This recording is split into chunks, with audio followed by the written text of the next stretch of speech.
Muito obrigada. Achei que não ia conseguir participar hoje, mas no fim a reunião que eu fiz às 2h30 acabou antes do previsto. Então, cumprimento a todos que nos acompanham, o pessoal da Rede Alesp, os colegas que participam desse debate. Eu tenho alguns pontinhos aqui. Eu venho recebendo e-mails de moradores da região ali de Júlio Prestes, né? Região central, ali próxima à assim chamada Cracolândia, e alguns que, inclusive, foram sorteados, né, para o conjunto habitacional que foi erguido naquela localidade.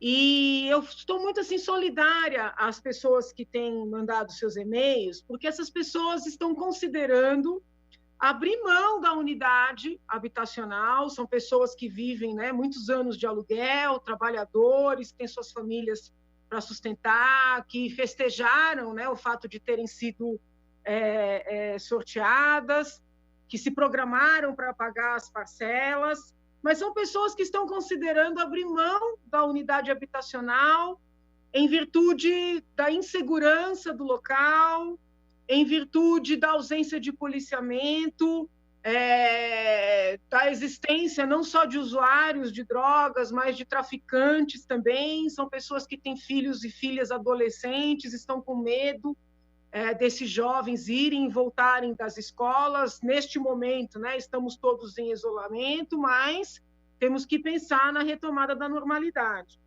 Então, eu vou, né, enviar os ofícios correspondentes ao senhor secretário de Segurança Pública, ao senhor secretário habitacional, ao subprefeito da região, mas já fica aqui um pleito público de um olhar mais carinhoso por aquela área, né? Eu tenho tomado cuidado de esperar vários e-mails no mesmo tema para poder pedir providências, e eu peço esse olhar carinhoso, cuidadoso, para com aquela área. O governador, né, de certa forma, já tinha se comprometido em fazer algo a respeito daquela área quando era prefeito. Agora, como governador, eu penso que precise, né, lembrar desse compromisso e cuidar daquelas pessoas, porque não é justo que uma pessoa que esperou tanto para fazer jus, né, a uma unidade habitacional, o seu apartamento, a sua casa própria, que abra mão, né, desse direito e por medo, né? Então, fica aqui um pedido de um olhar carinhoso para com essa população.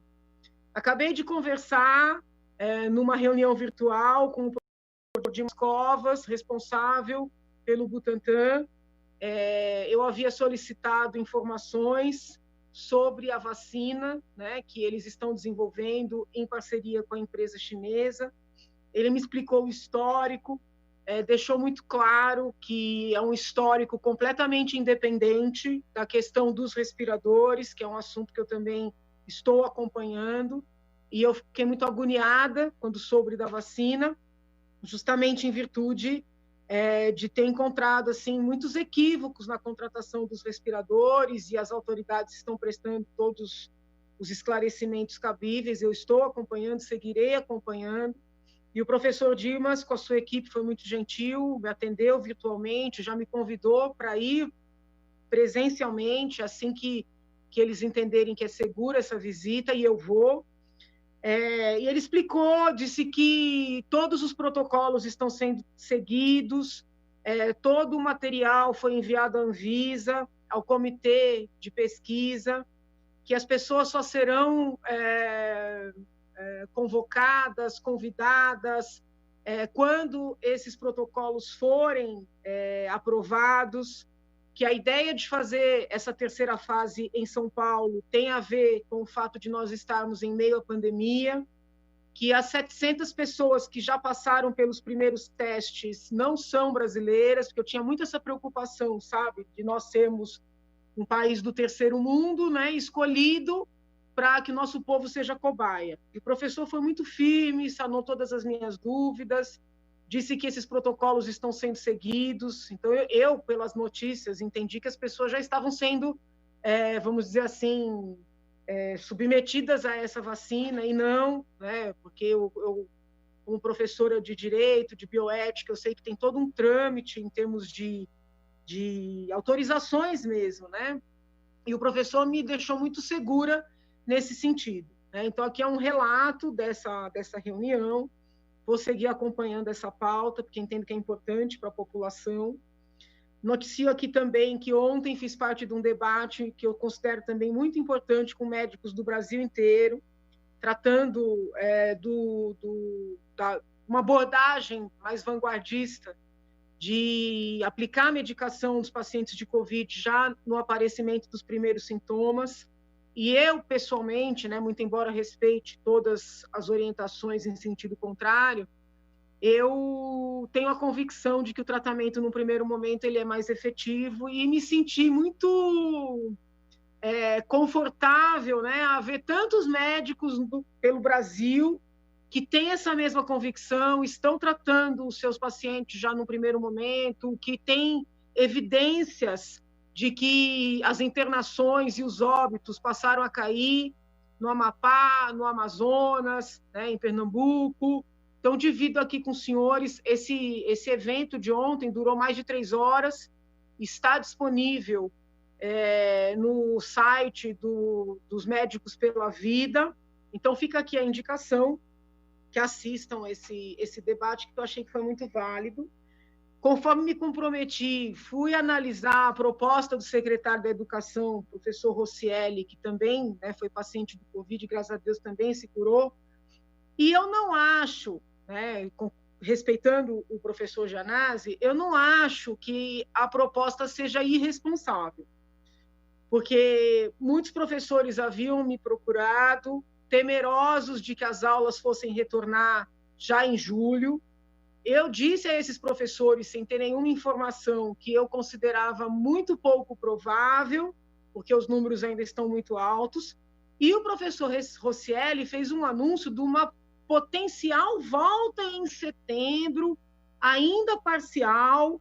Então, me parece um anúncio responsável, né, ponderado, e eu tenho certeza que tanto o secretário, né, como o governador e o comitê que está orientando, que eles não vão permitir esse retorno, nem mesmo em setembro, se a situação se agravar, né? E eu assumo aqui o compromisso com a população de seguir firme nessa fiscalização, e se eu entender, né, que o caso a situação se agravou a ponto de as crianças estarem em risco voltando em setembro, eu serei a primeira, né, a pedir providências, a tomar medidas, né, e a fazer frente a essa situação. Então, não acho que um planejamento para setembro seja algo irresponsável. Hoje mesmo recebi mensagens, né, de professoras também agoniadas, porque as crianças, somente aquelas que têm alguma situação especial, estão com muita dificuldade nesse sistema de aula online. E então, acho que a gente tem que olhar o problema que está posto de maneira um pouco mais universal, né, sobre o aspecto também da saúde mental, do contato das crianças. Então, vamos trabalhar com setembro de maneira responsável, né? Eu assumo o compromisso aqui de fazer esse acompanhamento. Também, ainda os assuntos internos à casa, foi convocada para a semana que vem a instalação da CPI das fake news. Ontem o deputado Nery entrou em contato comigo, dizendo que gostaria de indicar o meu nome para presidir a comissão.